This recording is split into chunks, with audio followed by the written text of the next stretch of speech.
Ya, boleh jadi masih ada beberapa bagian yang kita catat belum kita amalkan.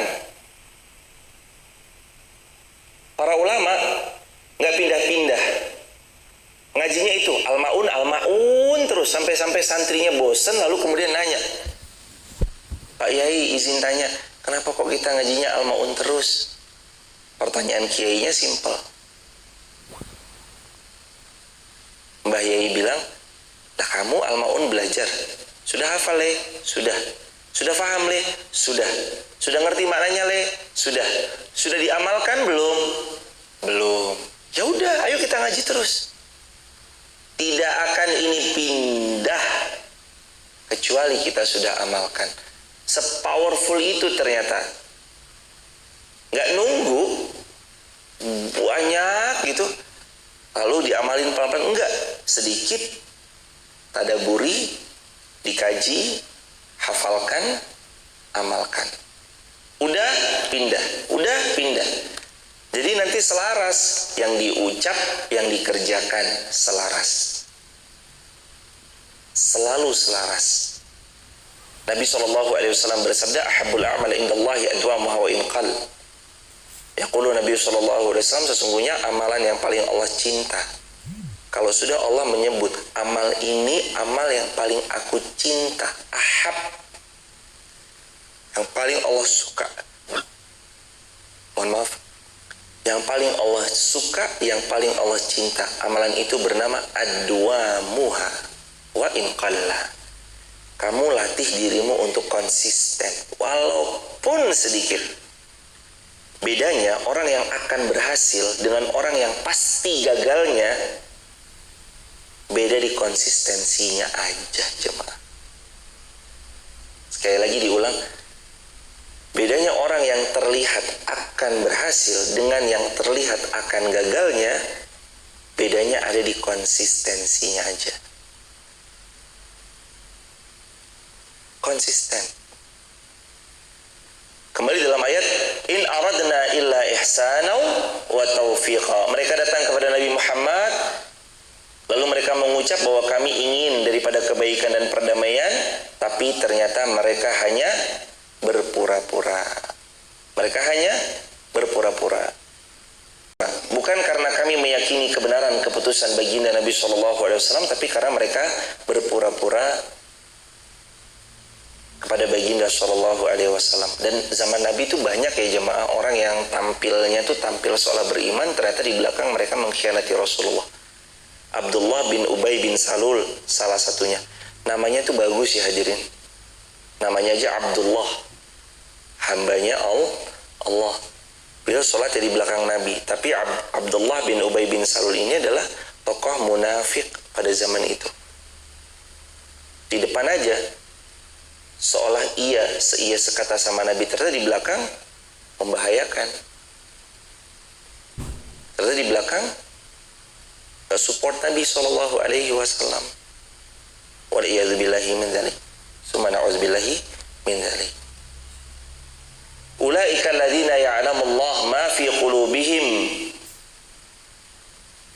Mereka itu adalah orang-orang yang sesungguhnya Allah sudah tahu apa yang ada dalam hati mereka.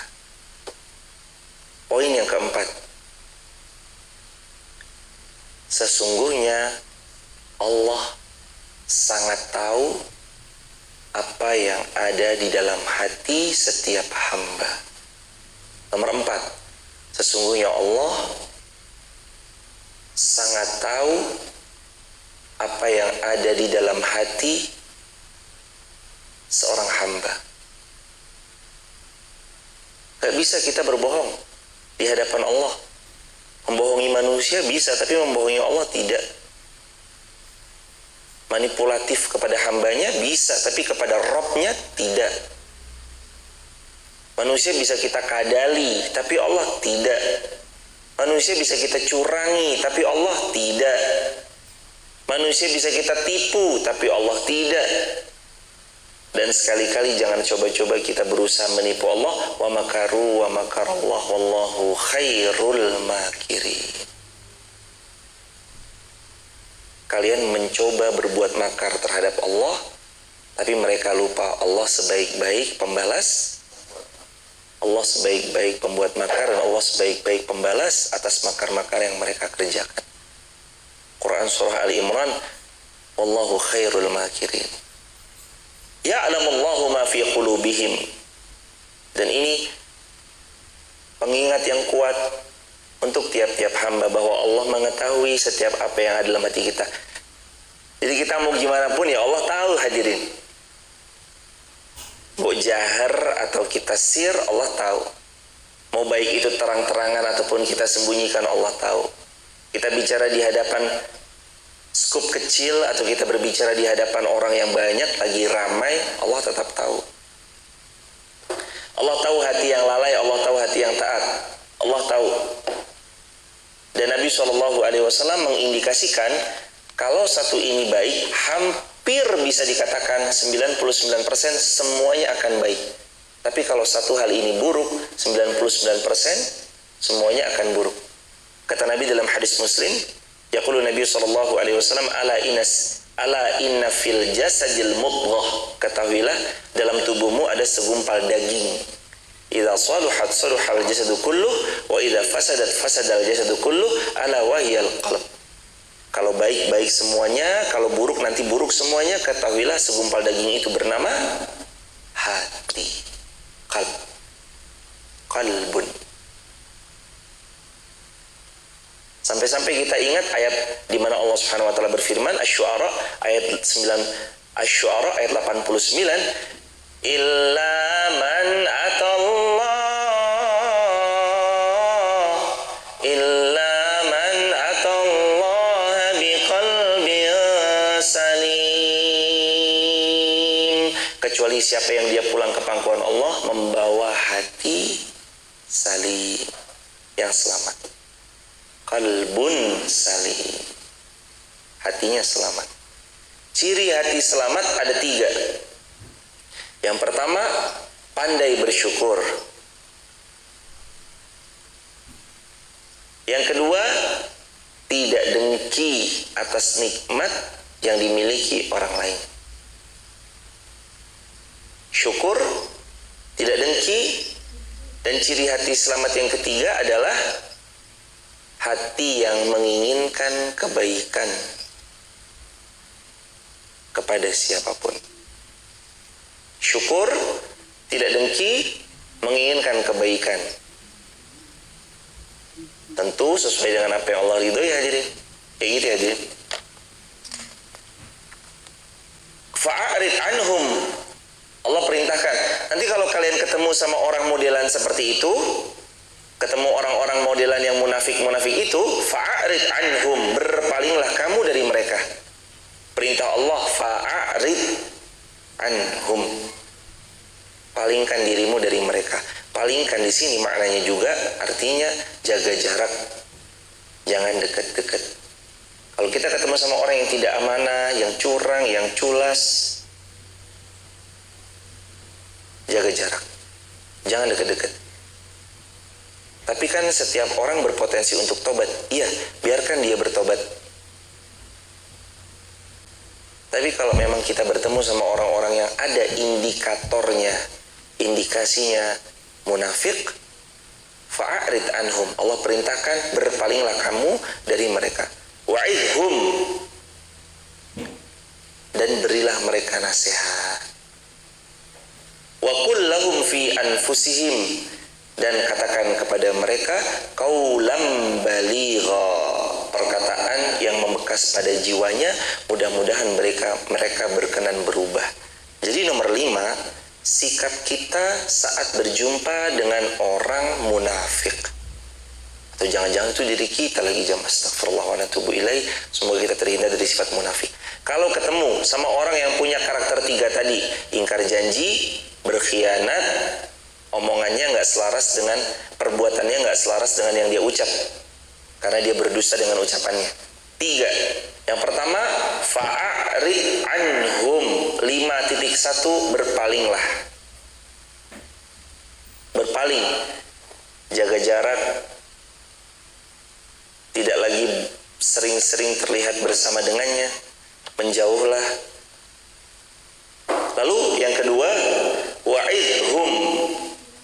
nasihatilah mereka. Sesekali kalau kita emang bisa menasihati, ya nasihati. Wa qul lahum fi anfusihim qaulan baligha. Katakan kepada mereka perkataan yang qaulan baligha. Qaulan baligha itu perkataan yang sampai-sampai mudah-mudahan dengan pertolongan Allah membekas di setiap ingatan orang, di setiap hati orang yang mendengarnya, membekas. Jadi kata-katanya itu membekas gitu hadirin.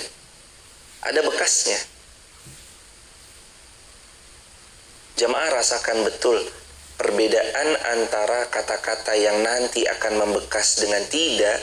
Di antaranya adalah para ulama mengatakan bedanya ada di sang penyampai. Kalau dia mengamalkan, biasanya membekas dalam hati orang yang mendengarkan. Kalau dia tidak mengamalkan, menguap begitu saja. Allahumma arhamna bil Quran, ya Allah rahmati kami dengan Al-Quran. Semoga kita termasuk orang-orang yang juga mengamalkan apa yang kita sampaikan, dan kita terus bisa mengamalkan ilmu-ilmu yang didapatkan. Jadi 3 ya jemaah. Yang pertama berpaling, yang kedua nasihati mereka, yang ketiga berikan perkataan qaulan baligha, perkataan yang membekas pada jiwa mereka. Ayat 64. Dan kami tidak mengutus seorang rasul melainkan untuk Allah, dan kami tidaklah mengutus seorang rasul kecuali untuk kalian taati dengan izin Allah. Lagi-lagi bahkan kita taat aja itu dengan izin Allah. Coba dibaca ayatnya, wa ma arsalna mir rasulin illa liyuta'a bi idznillah. Tidaklah kami utus seorang rasul kecuali kalian harus taat kepada rasul itu bi idznillah, dengan izin Allah. Ternyata hadirnya kita di pagi ini itu dengan izin Allah jemaah. Bukan karena kita orangnya rajin, itu iya sih tapi nomor sekian. Bukan karena kita orangnya memang ulet, itu iya tapi nomor sekian. Yang nomor paling utama adalah kita bisa beramal soleh karena izin Allah, taufik minallah, pertolongan dari Allah. Ini terus difahamkan berulang kali dari baginda Nabi kepada para sahabat, sahabat kepada para tabi'in, tabi'in kepada tabi'in. Nabi berulang kali kan berdoa di hadis riwayat Imam Tirmidzi. Dalam hadis Tirmidzi Nabi berdoa satu doa yang kata Nabi SAW, Allahumma hadza minka walak ya Allah. Ya Allah, sesungguhnya ini semua darimu dan kembali padamu. Itu memaknai bahwa tiadalah semua yang aku lakukan kecuali memang seizin Allah Subhanahu wa taala dan pertolongan Allah Subhanahu wa taala, dan itu semua yang bisa menjadikan kita hari ini mampu beramal soleh dengan begitu mudahnya. Semua atas pertolongan Allah. Walau annahum idz zalamu anfusahum ja'uka fastaghfirullah wastaghfara lahum ar-rasul lawajadallaha tawwabar rahima. Tapi kalaulah pun kalian pernah berbuat munafik, kalian ingkar janji, kalian berkhianat, kalian tidak amanah, kalian mendustakan apa yang kalian ucapkan, kalaulah kalian pernah menzalimi diri kalian sendiri, lalu kalian datang kepada Allah memohon ampun kepada Allah, dan Rasul pun sallallahu alaihi wasallam memaafkan kalian, Allah pasti akan memaafkan dan menerima taubat kalian. Sungguh Allah Maha penerima taubat dan Allah Maha penyayang. Allah terima taubat-taubat kita, dan Allah yang paling sayang sama kita. Hadirin gak akan pernah mungkin mendapati kasih sayang yang lebih baik selain kasih sayangnya Allah. Hadirin gak akan pernah menemui cinta terbaik kecuali cintanya Allah. Hadirin tidak akan pernah memiliki sesuatu yang terbaik kecuali sesuatu yang berasal dari Allah. Allah tuh saking sayangnya sama kita jemaah. Innallaha kana bikum rahima. Di ayat yang sebelumnya kita belajar, sesungguhnya Allah kana adalah Allah bikum terhadap kalian, rahima adalah yang paling sayang. Innallaha kana bikum rahima. Enggak ada yang lebih sayang kepada kita kecuali Allah. Bahkan anak kita, bahkan suami kita, bahkan istri kita, bahkan orang tua kandung kita, tetap di antara mereka kalau ditanya siapa yang paling sayang, jawabannya hanya Allah. Dan itu baiknya Allah ya jemaah. Manusia itu kadang untuk memaafkan nggak mudah. Kami belajar betul ternyata tidak mudah memaafkan. Apalagi setelah pengkhianatan yang setelah dilakukan cukup besar kerugian yang kita dapatkan. Kalau dia harta, jumlahnya bukan lagi puluhan juta, tapi bahkan sampai menyentuh ratusan. Dan kita tahu itu hal yang tidak sedikit. Dan saat dilukai, dikhianati, ternyata tidak amanah, nggak mudah ternyata jamaah memaafkan. Itu manusia. Tapi kalau Allah ternyata semudah itu memaafkan seorang hamba.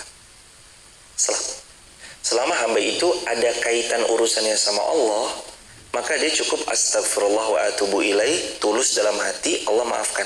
Tapi kata Al-Imam An-Nawawi rahimahullah, kalau ada hakul adami, nah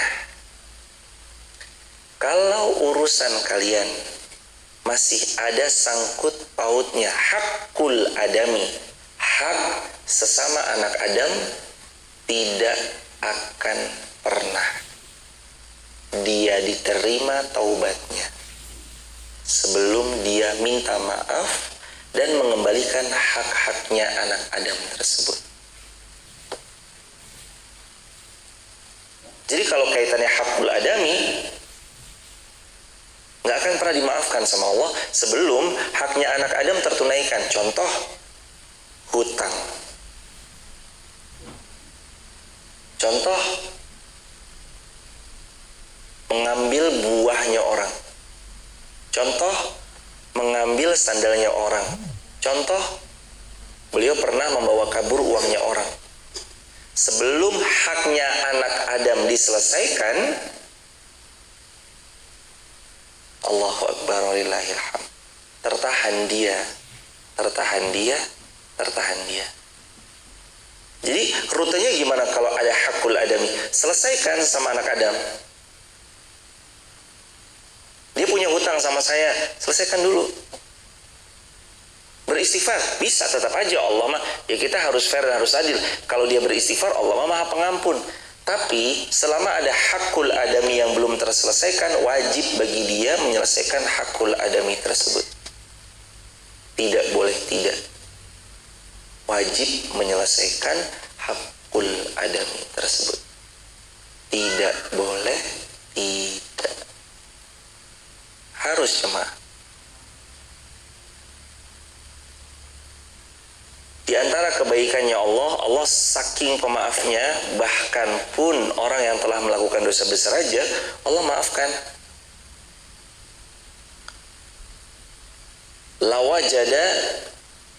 Lawajadullaha tawwabar rahima. Kamu akan dapati Allah itu tawwab, maha pengampun, maha penerima taubat, rahima, lagi maha penyayang dari apapun yang kalian pernah lakukan. Quran surah An-Nisa ayat 64. Itu hadirin. Dan di antara asbab-asbab seorang hamba itu bertaubat, lalu taubatnya diterima Allah yang tawwab, ada 3. Yang pertama, dia bertaubat dengan taubatan nasuha. Lalu aspeknya itu 3. 1, meninggalkan seketika perbuatan dosa. Dia harus ninggalin perbuatan dosa itu seketika. Jangan terjatuh lagi di lubang yang sama. Yang kedua,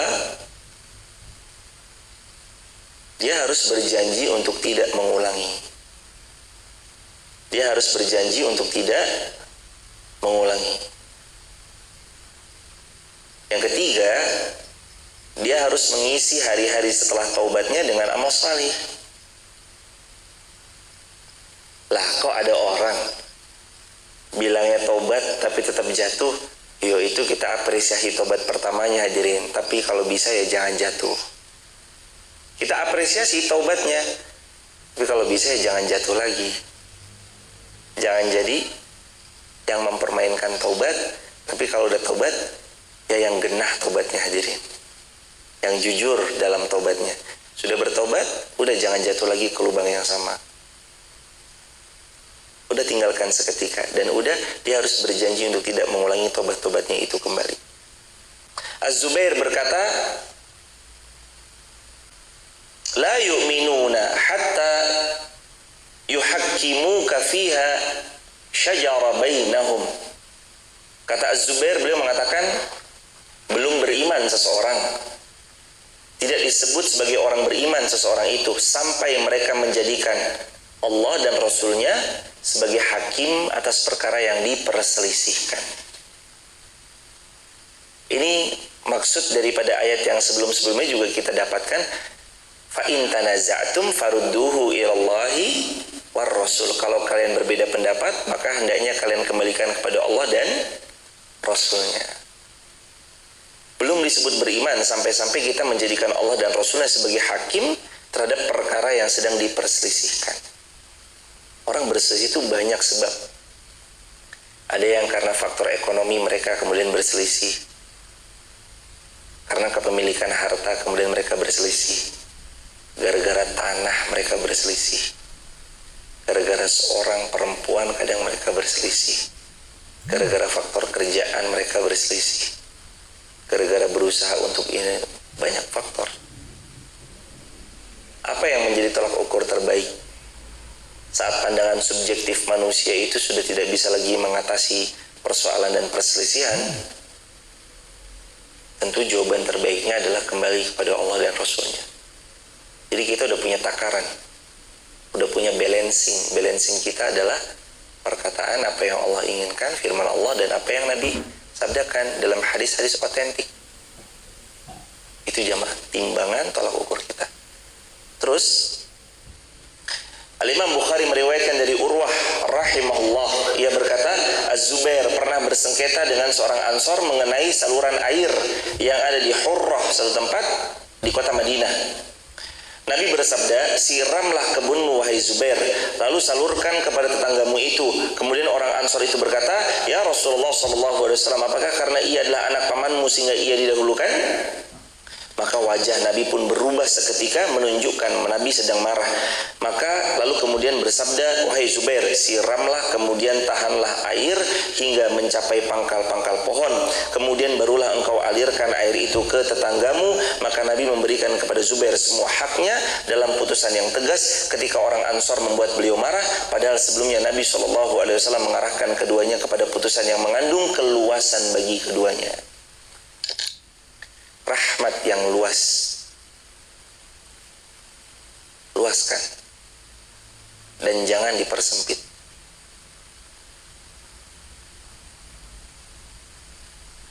Satu peristiwa, alhamdulillah ya, di Gumus Balkum, satu peristiwa yang kurang lebih sama pernah terjadi pada zaman Nabi.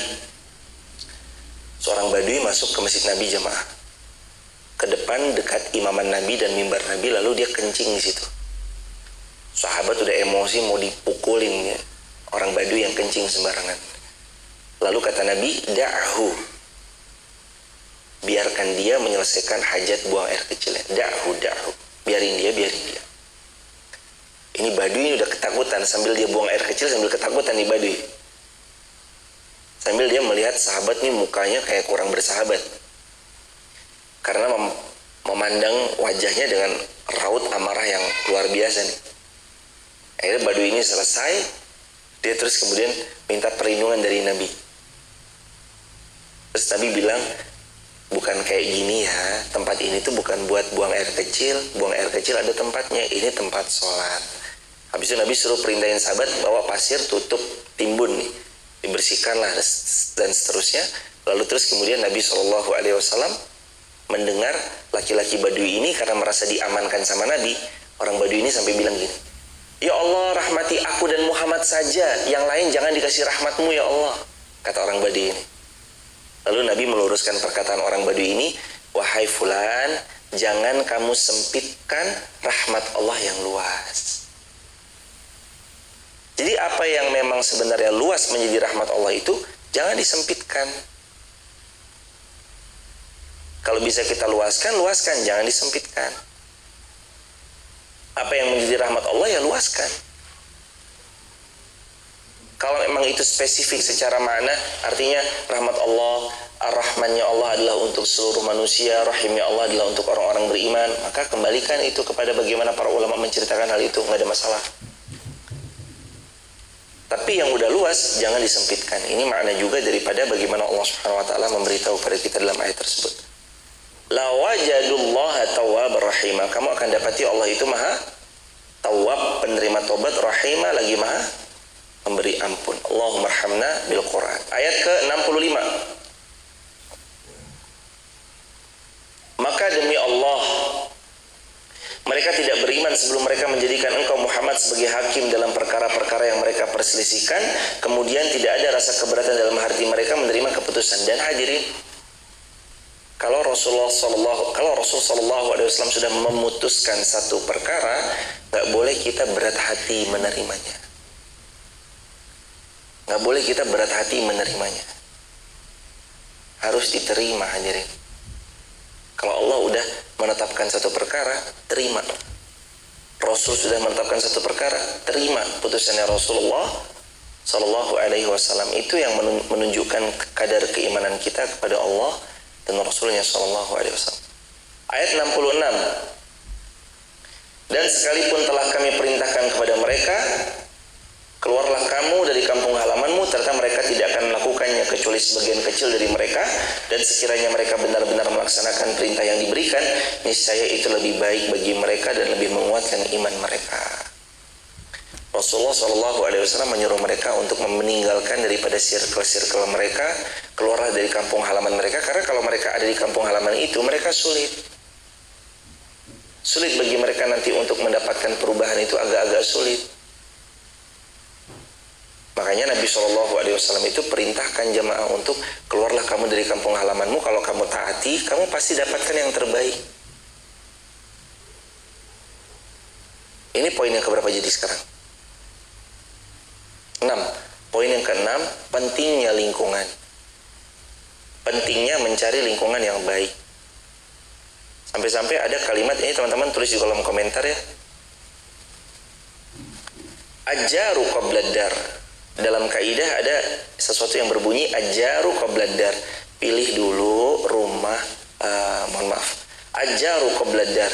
Pilihlah tetanggamu dulu sebelum kamu membeli rumah. Pilih jar, tetangga. Pilih tetangga kita dulu, qablad dar, sebelum nanti kita membeli rumah. Ajaru qablad dar. Karena tetangga nanti punya efek loh buat kita, hadirin. Tetangga punya efek buat kita. Banyak banget efeknya tetangga nanti kepada kita. Apalagi dalam sosial kemasyarakatan itu kita nggak bisa hidup sendirian. Kita butuh tetangga, orang-orang yang menemani, orang-orang yang membersamai, orang-orang yang saling support dalam ketaatan, ketakwaan kepada Allah Subhanahu Wa Taala. Nafsi-nafsi, ya udah beri sendiri-sendiri. Kadang ada ya di sebagian tempat mungkin nafsi-nafsi. Di mana saat kita memiliki atau membeli rumah itu sendiri-sendiri. Ya udah sendiri-sendiri. Tapi ada juga guyup rukun sama RT sama RW dan segala macamnya, itu ada juga. Ini yang paling harus ditekankan kepada kita semua sebelum kita memutuskan tempat tinggal, ngontrak di mana, sewa rumah di mana. Ajaru qablad dar, pilih tetangga dulu sebelum memilih rumah untuk kita tinggal. Rumah tinggal itu termasuk sewakah, kontrakkah, atau membeli rumah. Pilih tetangga. Para ulama, para salaful ummah, orang-orang salih terdahulu itu, mereka kalau mau punya rumah, mereka pastikan di dekat rumahnya itu ada ulama, ada alim, ada orang alim yang berilmu. Lalu mereka tinggal di sekitaran itu agar kalau ada satu hukum mereka bertanya kepada alim tersebut, pada ulama tersebut, pada orang berilmu tersebut. Dan banyak banget di antara kita yang hari ini juga sudah mulai memahami makna ini, dan di antara mereka juga berusaha saat punya rezeki mereka sisihkan untuk bertetangga sama orang salih. Dan hadirin, punya tetangga orang salih itu mahalnya bukan main. Kebayang gak sih kalau tetangga kanan kiri kita adalah orang-orang yang jauh dari Allah? Biasanya kalau bukan atas pertolongan Allah, saat tetangga-tetangga dan lingkungan kita jauh dari Allah, kita mau berangkat kepada kajian tuh pasti tertatih-tatih, agak beratnya bukan main, karena lingkungan punya faktor. Sampai-sampai Nabi berpesan, "Falyanzur ahadukum man yukhalil." Kamu harus hati-hati dengan siapa kamu berteman dekat. "Falyanzur ahadukum man yukhalil." Hati-hati kalian ini. Cari teman jangan sembarang teman. Sampai pun pada ayat ini, kalau Allah dan Rasulullah sudah putuskan, pantang bagi kalian untuk melawan, kecuali tinggal sami'na wa ta'na. Apalagi Nabi putuskan diantaranya adalah, keluarlah kamu dari kampung halaman. Orang-orang ini disuruh untuk meninggalkan circle-nya, tapi mereka nggak mau. Padahal Nabi SAW mengatakan, kalaulah mereka benar-benar melaksanakan apa yang diperintahkan kepada mereka, niscaya itu lebih baik bagi mereka dan lebih menguatkan iman mereka. Quran surah An-Nisa ayat ke-66. Kalau mereka mau meninggalkan circle mereka, mereka mau meninggalkan teman-teman lama mereka, ya Allah, pertemukan kami dengan orang yang baik. Ya Allah, bantu kami untuk Ya Allah, bantu kami untuk bertemu dengan orang yang mensupport kami dalam kebaikan. Ya Allah, bantu kami untuk berkumpul sama orang yang membuat kami makin taat dalam kebaikan. Saat dia minta sama Allah dengan doa yang seperti itu, bahkan Allah langsung memberi sinyal kepada siapa mereka harus bertemu. Tiba-tiba kenal aja. Kok bisa kenal sama ini ya, kenal sama ini ya, kenal sama ini ya. Setelah kenal lama-lama, alhamdulillah jalin komunikasi baik, saling mendoakan, saling mensupport dalam ketaatan. Akhirnya terus iman kita terjaga. Makanya kata Nabi, kalau kamu diperintahkan keluarlah dari kampung halamanmu, lalu kamu mengikuti apa yang diperintahkan padamu, niscaya dua hal kau dapatkan. Satu, lebih baik kehidupanmu. Dua, kata Nabi, lebih menguatkan iman yang kamu punya.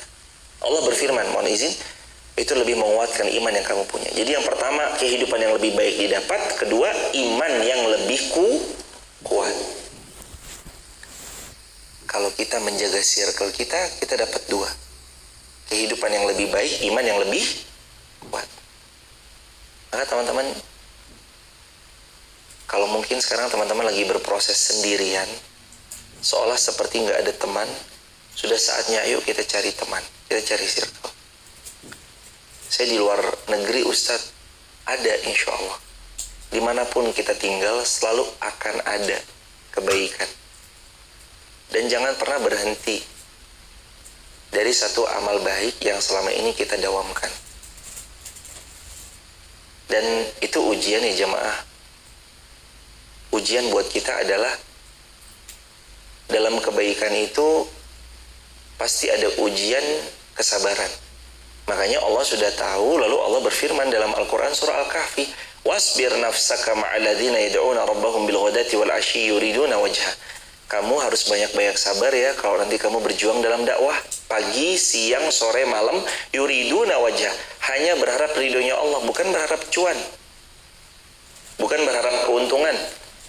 Nanti kamu banyak-banyak bersabar ya tentang hal itu. Wasbir nafsak. Dirimu harus punya banyak stok sabar. Ngaji butuh sabar. Bergerak dalam kebaikan butuh kesabaran. Memperpanjang usia kebaikan ini dengan mengkaderisasinya butuh sabar. Kita butuh banyak sabar. Ketemu sama orang soleh lalu bergaul bersama orang soleh butuh sabar. Bukan semalam dua malam, tapi untuk perjalanan yang panjang, karena kebaikan itu harus lestari jemaah. Jangan terhenti di satu titik, tapi kebaikan itu harus lestari, awet gitu, dijaga. Salah satunya dikuatkan dengan circle, adanya circle, orang-orang yang membersamai. Itu dalam Al-Quran, kalau kita punya teman-teman, kita keluar dari kampung halaman, menuju daripada satu lingkungan yang baik, yang kita dapatkan adalah dua hal. Yang pertama, kehidupan yang lebih baik dan iman yang lebih kuat. Quran surah An-Nisa ayat ke-66, penggalan ayat yang paling akhir. Hadirin jamaah yang dirahmati Allah, besok kita lanjutkan ayat ke-67 Quran surah An-Nisa insyaallah, dan mudah-mudahan Allah Subhanahu wa taala memberikan yang terbaik buat kita dalam kehidupan dunia dan akhirat kita, dan kita terbebas terhindar dari siksa api neraka. Dan kita akhiri dengan hamdalah bersama-sama. Alhamdulillahirabbil alamin. Kafaratul majlis, subhanakallahumma bihamdika asyhadu an la ilaha illa anta astaghfiruka wa atubu ilaik. Ada yang mau ditanyakan? Fadhil hadirin. Baik, kalau tidak ada, ahlan, fadhil masuk. Waalaikumsalam warahmatullahi wabarakatuh. Amin ya rabbal alamin.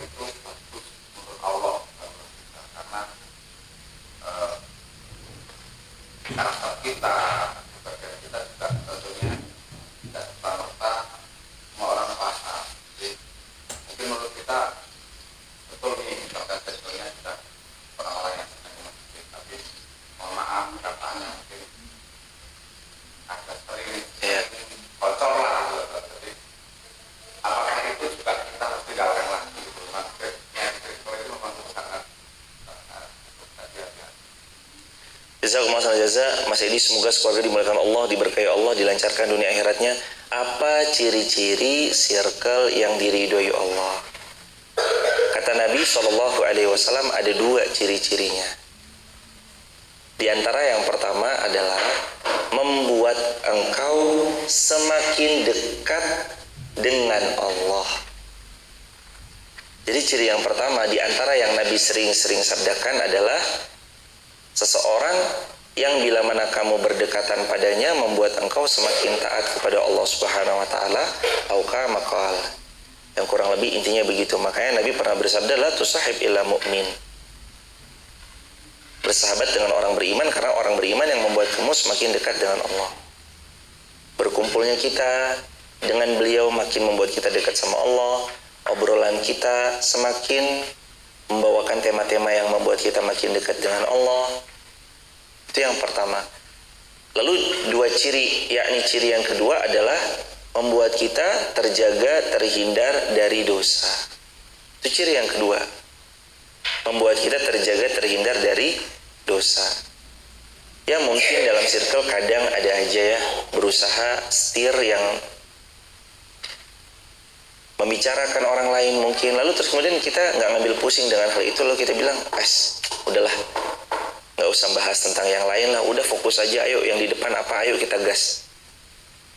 Ketemu circle yang kayak gini, ini termasuk circle yang di antara Nabi sabdakan circle yang Allah ridhoi.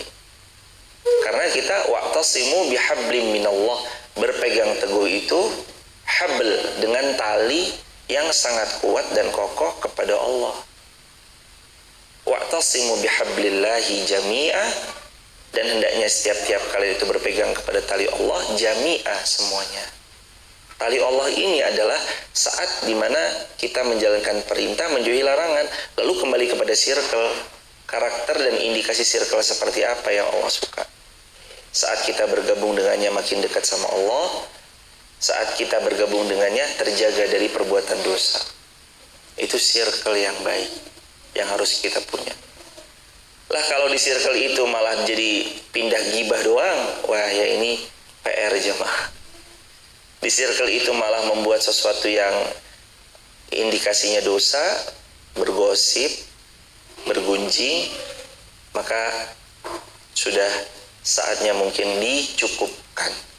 Ditinggalkan sepertinya tetap boleh jadi kita punya, entah bisa dicukupkan lalu kita pergi meninggalkan, itu untuk menjaga keamanan diri kita dari bergibah, atau dia ada di situ tapi tidak terwarnai melainkan mewarnai di circle tersebut, untuk fokus pada apa yang menjadi tujuan, tidak disibukkan dengan apa kata orang. Hidup yang baik itu hidup yang difokuskan kepada tujuan kebaikan, bukan hidup yang terus dihabiskan untuk memikirkan apa kata orang. Itu hidup yang baik. Jadi orang mah akan selalu ada perkataan-perkataan nada sumbang. Tapi kan pilihan kita untuk mendengarkan atau tidak mendengarkan. Maju terus, pantang mundur, jurus tandur. Maju terus, pantang mundur. Kalau memang sudah kebaikan yang ada di hadapan, jalan terus. Maka nalillahi baqiyah, kata Imam Malik bin Anas, kalau kebaikan yang kamu tuju betul-betul karena Allah, baqiyah, biasanya kebaikan itu akan jadi tanaman yang panjang umurnya. Maka nalinas fan, kalau cuma karena manusia, fan, pasti sebentar deh, temporer, nggak bertahan lama. Tapi kalau kata Imam Malik perkataannya perkataan yang awal tadi, maka nalillahi baqiyah, kalau karena Allah biasanya abadi, biasanya panjang umurnya. Dan kita tahu para ulama-ulama kita yang sudah luar biasa mengabdi untuk agama Allah, usianya mungkin umurnya mungkin 60 tahun, 50 tahun, tapi usia kebaikannya panjang. Itulah keberkahan. Subhanakallahumma bihamdika, asyhadu an la ilaha illa anta, astaghfiruka wa atubu ilaik. Barakallahu fikum. Teman-teman, terima kasih sudah meluangkan waktu baik di TikTok, YouTube, Instagram, dan mobil khusus. Mas Edi, terima kasih meluangkan waktu. Ibu semuanya, terima kasih sudah meluangkan waktu. Mas Herman, Mas satu lagi siapa? Ibu putranya?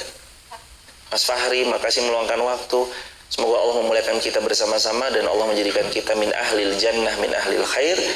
Subhanakallahumma bihamdika, asyhadu an la ilaha illa anta, astaghfiruka wa atubu ilaik. Assalamualaikum warahmatullahi wabarakatuh.